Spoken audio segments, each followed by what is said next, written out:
அனைவருக்கும் வணக்கம் ஃப்ரெண்ட்ஸ். இப்போ நம்ம ஏற்கனவே நம்ம சாமிக்கு படைச்சிருக்கோம் இல்லையா, அந்த அரிசி பருப்பு இது ரெண்டுத்தையுமே எடுத்து நான் குக்கரில் தான் வைக்க போகிறேன் பொங்கல். நான் அடுத்த வருஷம் கண்டிப்பாக பானையில் வைக்கணும்னு மனசில் ஒரு எண்ணம் இருக்குது. கண்டிப்பாக அது கூட இருந்து அவரும் செய்கிறேன்னு சொல்லியிருக்காரு. ஸோ இப்போ நான் ஒரு கப்பு, அதே மாதிரியே இந்த கப்பில் வந்து பச்சரிசி ஒரு அரை கப்புனா ஒரு 4 ஸ்பூனு போட்டிருக்கேன். சிறுபருப்பு அவ்வளோதான். அதுக்கு மேலே நான் எதுவும் போடலாம். இந்த பச்சரிசி வந்து ரேஷனில் கொடுத்த அரிசி தான். ஸோ நல்லாயிருக்கு. நான் இன்னும் கொஞ்சம் ஒரு 2 பிடி போட்டுக்கிறேன். நான் அளவெல்லாம் கரெக்டாக சொல்கிறேன். ஒரு 1.5 கப்பு அரிசினா ஒரு 1/4 கப்பு சிறுபருப்பு போட்டால் போதும். ஏன்னா அது ரொம்ப நம்மளுக்கு நல்லா குழஞ்சி வந்துடும். எல்லாத்தோட முக்கியமான விஷயம் என்னென்னா, இது பல ஸ்டேஜஸ் கடந்து இந்த அரிசி நம்மளுக்கு வருது. ஸோ அதனால் வந்து இதை நம்ம நல்லா கழுவிக்கணும். நல்லா கழுவிட்டு அதே மாதிரியே நம்ம என்ன பண்ணணும்னா, இந்த அரிசியை வந்து நம்ம நல்லா கணக்கில் வச்சுக்கணும். இப்போ நான் வந்து ஒரு 2 அந்த கிண்ணம் முழுக்க நான் எடுத்திருக்கேன். 2 கிண்ணம் முழுக்க எடுத்திருக்கேன். இது பச்சரிசினால எனக்கு கொஞ்சம் குறைவாக வேணும். அதனால் வந்து நான் என்ன பண்ண போகிறேன்னா, நல்லா இருக்குதுங்க. ஸோ இதில் தான் ஃபஸ்ட்டு அந்த தூசு அதெல்லாமே வந்துடும். சிறுபருப்பு பச்சரிசி நான் ரேஷனில் கொடுத்தாங்க, அரிசி வாங்கிட்டு வந்தேன் பொங்கலுக்கு. ஸோ இப்போ நான் அதெல்லாம் வச்சுருக்கேன். நல்லா கழுவிடுங்க.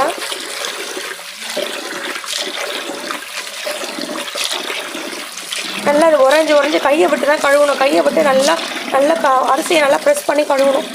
ஏன்னா அரிசியில் வந்து கழுவி ஊற்றிடுங்க.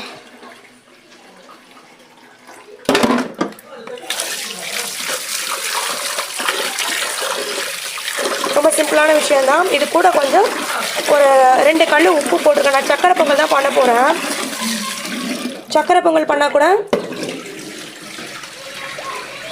சக்கரை பொங்கல் பண்ணால் கூட பரவாயில்ல. சக்கரை பொங்கல் எல்லாத்துக்குமே நம்ம இனிப்புக்கு வந்து எப்போவே நம்ம 2 கல் உப்பு சேர்ப்போம். அது வந்து ரொம்ப நல்லா டேஸ்ட் நல்லா தூக்கி கொடுக்கும் நமக்கு. நான் 3 டைம்ஸ் வாஷ் பண்ணிட்டேன். திருப்பி நான் வாஷ் பண்ண போகிறேன்.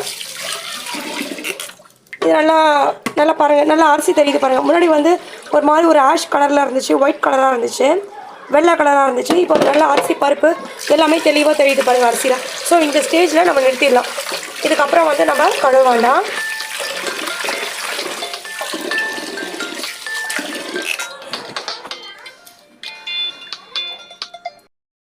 ஒரு 5 டைம் கழுவிட்டேன் ஃப்ரெண்ட்ஸ். அம்மா ஃபோன் பண்ணிட்டாங்க, அதான் கட் ஆகிடுச்சு வீடியோ. இப்போ நீங்கள் பார்த்தீங்கன்னா இது நல்லா நான் கழுவிட்டேன். ஸோ நல்லா சமைக்கிறவங்களுக்கு அடையாளம் என்னென்னா, முதல்ல வந்து அதை நல்லா வாஷ் பண்ணி சுத்தமாக கொடுக்கணும். நம்ம டேஸ்ட்டாக சமைக்கிறோன்றது 2வது விஷயம். நம்ம எவ்வளோ நம்ம க்ளீனாக அந்த பொருளை வாஷ் பண்ணி நம்ம சமையலுக்கு எடுத்துகிட்டு போகிறோன்றது தான் ஃபஸ்ட்டு இம்பார்ட்டண்ட்டு. ஸோ அந்த விஷயத்தில் நீங்கள் 100% நம்பலாம். உங்களுக்கு நான் க்ளீனாக நல்லா கழுவிட்டேன் அரிசியை. ஆச்சு. எந்த இனிப்பு பண்ணாலும் மறக்காமல் 2 கல் உப்பு போட்டுக்கோங்க. ஒரு 2 கல் உப்பு தான், ரொம்ப இல்லை. நான் இந்த கப்பில் தான் நான் அளந்த அரிசியை. ஸோ இதை நான் நல்லா கொஞ்சம் வாஷ் பண்ணிக்கிறேன். ஏன்னா இந்த அரிசி அளந்தோம் இல்லையா, அதனால் கொஞ்சம் வாஷ் பண்ணிவிட்டு இப்போ வந்து ஒரு 2 கப்பு தண்ணி எடுத்து ஊற்றிக்கிறேன். நான் அடுக்கு சட்டி கூட நல்லா கழுவி சுத்தமாக தான் இருக்கும். இந்த தண்ணி எப்போவுமே சுத்தமாக இருக்கும். அதே மாதிரி ஒவ்வொரு டைம் தண்ணி ஊற்றும் போது அடுக்கு சட்டி நல்லா கழுவிக்கோங்க.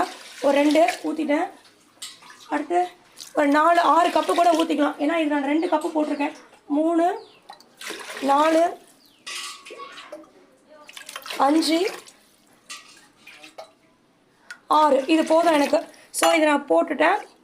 இதை நான் வந்து எப்போவுமே வந்து நம்ம கையை வைக்கக்கூடாது சமையலில். கையை வச்சோன்னா அது வந்து நம்ம ஒரு ஸ்பூனோ ஒரு கரண்டியோ வச்சு ரெடி பண்ணிக்கலாம். ஸோ இப்போ நான் கேஸ் அடுப்பு நல்லா சூப்பராக நான் கழுவி வச்சுட்டேன். நல்லா நான் கழுவி தொடச்சி ரெடி பண்ணி வச்சுட்டேன். ஸோ எப்போவுமே நீங்கள் முதல்ல இந்த மாதிரி ஒரு பொட்டு வச்சுக்கோங்க. ஒரு நல்ல நாளுக்கு சமைக்க ஆரம்பிக்கும் போது சும்மா ஒரு 4 பொட்டு வச்சா போதும், ரொம்ப கூட வேண்டாம். டக்குன்னு வச்சுட்டு குங்குமத்தை கொஞ்சம் வச்சுக்கோங்க. கண்டிப்பாக இந்த மாதிரி பண்ணால் நம்மளுக்கே பார்க்கறதுக்கு ரொம்ப பிடிக்கும்.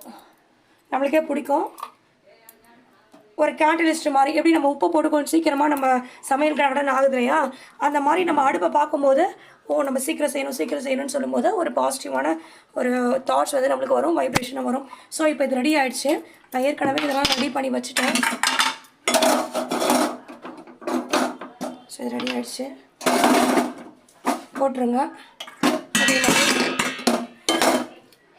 ஸோ இப்போ நம்ம எல்லாமே பக்காவாக ரெடி ஆகிடுச்சு. அடுப்பு கழுவி வச்சுட்டு அரிசி இது எல்லாமே ரெடி ஆகிடுச்சு.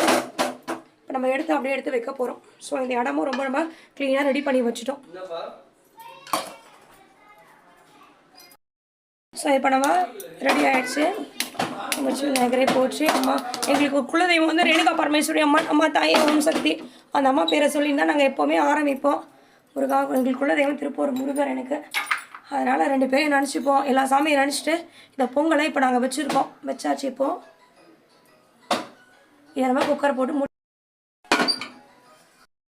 விசில் போடுங்க. ஏன்னா ஒரு டைம் நான் சொல்கிறது என்னென்னா, விசில் போடலாம் ப்ரெஷர் வந்து உள்ளே வந்து ஜெனரேட் ஆகி வேகிறதுக்கு ரொம்ப டைம் ஆகும். அதனால் மறக்காமல் விசிலை போட்டு எனக்கு அப்புறம் எங்கள் வீட்டில் தான் சொல்லி கொடுத்தாங்க. சும்மா ஒரு 1/4 கிளாஸ் ஊற்றினா போதும். இப்போ இதுலேயும் நிறைய வரும். இது எதுக்காக நம்ம இப்படி ஊற்றுறோன்னா, பாகு வந்து நம்மளுக்கு நல்லா தண்ணி வரும். இதில் இருக்க அந்த மணலெல்லாம் இருக்கும் இல்லையா, நிறைய மணல் இருக்கும். ரொம்ப பல ஸ்டேஜ் கடந்து கஷ்டப்பட்டு தான் இந்த வெல்லம் வருது. அதில் வந்து நிறைய தூசு இருக்கும், மணல் இருக்கும் அடியில். அதெல்லாம் நம்ம எடுத்துகிட்டு சாப்பிட்ணும். அதனால தான் நம்ம இந்த மாதிரி எப்போவுமே வெல்லத்தை வச்சு எந்த பொருள் பண்ணுறதா இருந்தாலும் இதை நல்லா தண்ணி விட்டு ஃபஸ்ட்டு நல்லா பொடியாக்கிட்டு தண்ணி ஒரு 1/4 கிளாஸ் விட்டு பண்ணாலே போதும். எங்கள் வீட்டில் சூப்பராக எங்கள் மாமியார் எங்கள் வீட்டுக்கார் மாமனார் பண்ணுவாங்க அதர்ஸும். அதை ஒரு நாளைக்கு நான் கண்டிப்பாக உங்களுக்கு காட்டுறேன். எங்கள் மாமியார் செய்வாங்க. ஊர்லேருந்து வந்துலாம் இங்கே எப்படி பதமாக இருக்கணும்னு கேட்டுட்டு போவாங்க. அந்தளவுக்கு பர்ஃபெக்டாக இருக்கும். நான் ஒரு நாளைக்கு அவங்கள செய்ய சொல்கிறேன். இதை போட்டு நல்லா வெந்துச்சு, தண்ணிலாம் சுண்டிடுச்சு, வேகட்டும். இப்போ இதை நல்லா நீங்களும் உங்கள் வீட்டில் செஞ்சு பார்க்குறதுக்கு தான் நான் இந்த வீடியோலாம் போடுறது. செய்யுங்க. அப்படியே இது சூடு ஏறட்டும்.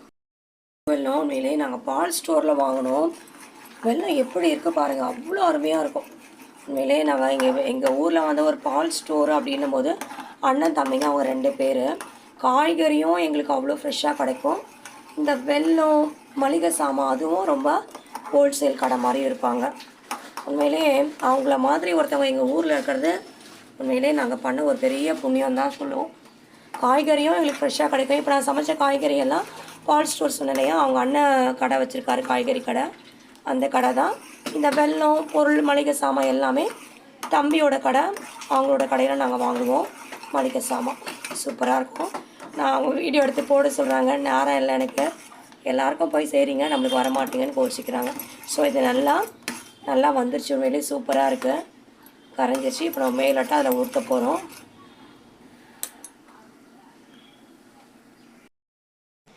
நல்லா வெந்துருச்சு. இதை கட்டி வச்சுருக்கோம். இதை ஊற்றி எடுத்து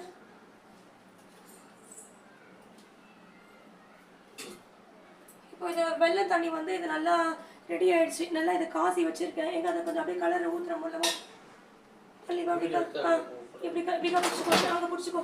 ஊற்றுறேன், அப்படியே ஊற்று. கலர் அப்படியே பரவாயில்ல. கலர் பாருங்க, மேலே அப்படியே மொல்லமாக பொறுமையாக ஊற்றுறேன். அவர் கலராக இருப்பாருங்க. ஊற்றிட்டே இருக்கட்டா. சாதம் நல்லா அரிசியும் பருப்பும் நல்லா வெந்துருச்சு.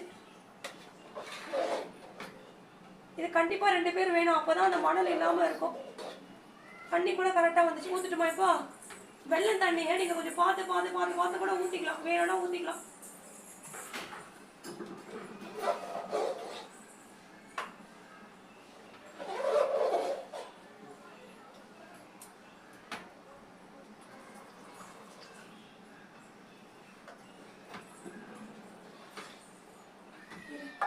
கிட்ட காமிக்கிறேன்.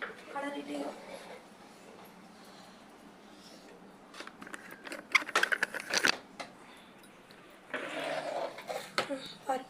நல்லா வெல்லம் நல்லா அந்த கோல்டன் ப்ரௌன் கலரில் வந்துருச்சு.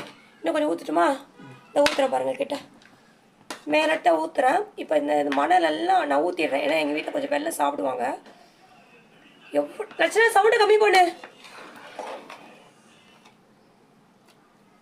இப்போது இதில் வந்து கொஞ்சோண்டு மணல் லாஸ்ட்டாக இருக்க பாருங்கள். மணல் இப்போ கலராக இருப்பாருங்க. நல்லா ஃபஸ்ட்டு நல்லா அரிசியும் பருப்பையும் வேக வச்சுட்டு நல்லா கலராக இருப்பாரு. ரொம்ப நல்லா ப்ரெஸ் பண்ணி நல்லா கலரணும். அதை நான் வச்ச தண்ணி, வெல்லம் தண்ணி, இது எல்லாமே ரொம்ப அற்புதமாக வந்திருக்கு. அவ்வளோதான். இப்போ இதை வந்து அடுப்பில் கொஞ்சம் வைக்க போகிறார். நெய் வந்து கொஞ்சம் விடுறாரு அவர் பாருங்கள். எதுக்கு இந்த நெய்யை? சக்கரை பொங்கல் தாளிக்கிறதுக்கு நெய் விட்டுட்டாரு. இங்கே பாருங்கள், கலரிட்டே இருக்கணும், பக்கத்துலேயே இருக்கணும். இது நல்லா எடுத்துக்கோ போடு. இப்போ கொஞ்சம் நேரம் முந்திரியை போட்டு பார்த்து போடு. முந்திரியை போடு. முந்திரியை போட்டுடணும் ஃபஸ்ட்டு. நல்லா கோல்டன் ப்ரௌன் கலரில் வரணும். உடைக்கலையா? முழுசாக போட்டியா? சரி போடு. போட்டாச்சு. முந்திரியை போட்டு இன்னும் இப்போ சமையல் ஃபுல்லாகவே ரெடி ஆகிடுச்சு. நல்லா இதை சுற்றி இது கட்டியிருக்கோம் பாருங்கள். மஞ்சளை கட்டி இந்த மாதிரி கட்டி வைக்கணும். மஞ்சளை இந்த மாதிரி வந்துடுச்சுல, கோல்டன் ப்ரௌன் ஆகிடுச்சு நல்லா. எடுத்துருங்க அது. சரியாக பிடிச்சிக்கொண்டு ஒன்றா போட்டாச்சு. முந்திரி திராட்சை முந்திரி நல்லா பண்ணிவிட்டு கரெக்டாக போட்டு நல்லா கோல்டன் ப்ரௌன் கலரில் ஆகிடுச்சு நல்லா. அவ்வளோதான்.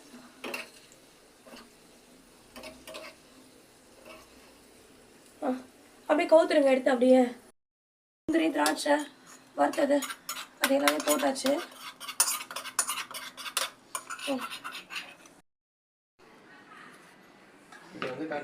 கிட்ட காட்டுறேன். வரேன் பாருங்க எவ்வளோ நெய். சூப்பராக செய்வார் உண்மையிலே அவர். சக்கரை பொங்கல் கலரிட வேண்டியதுதான். எப்படி இருக்க பாருங்க, அவ்வளோ சூப்பராக இருக்கும் குழம்பு.